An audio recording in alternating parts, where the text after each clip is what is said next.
I'm very pleased to welcome this evening guest speaker, Mike Logan, who's going to tell us about the recent transformation of Minnesota Park. Over to you, Mike. Thank you. I'm sure you're all familiar with Minnesota Park. It's been a feature of the city for well over a century and has been a responsibility of the city council for most of that time. What perhaps isn't so well known is the origin of the park. Unlike many public parks that started in private ownership, as the garden of a large house, for instance, Minster was some wasteland which people living nearby started planting with flowers in 1892.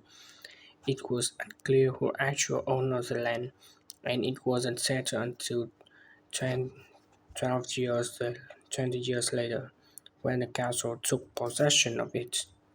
You may have noticed the statue near one of the entrances is of Diane Gosforth, who played a key role in the history of the park. Once the council had become the legal owner, it planned to sell the land for housing. Many local people wanted it to remain a place that everyone could go to enjoy the fresh air and natural environment. Remember, the park is in a densely populated residential area.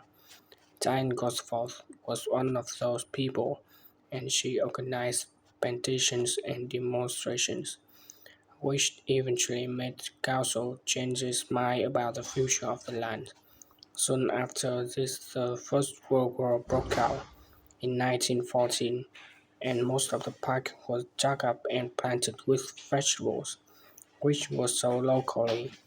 At one stage, the army considered taking it over for troop exercise and got as far as contacting the city council, then decided the park was too small to be able to be used. There were occasional public meetings during the war in an area that had been retained as grass.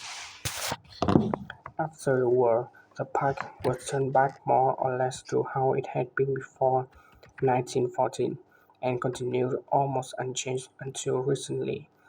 Plans for transforming it were dropped at various times, most recently in 2013, though they were revised in 2015 before any work had started.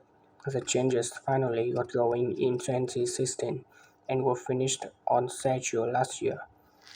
Okay, let me tell you about some of the changes that have been made and some things that have been retained.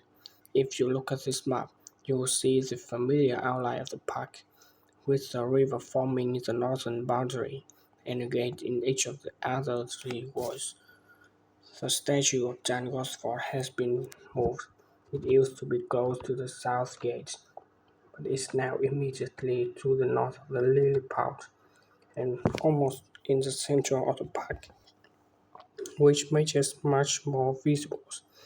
There's a new area of wooden sculptures, which are on the riverbank, where the path from the east gate makes a sharp bend. There are two areas that are particularly intended for children.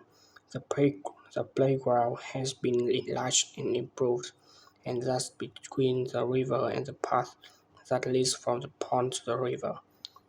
Then there's a new maze, a circular series of paths separated by loud hedges.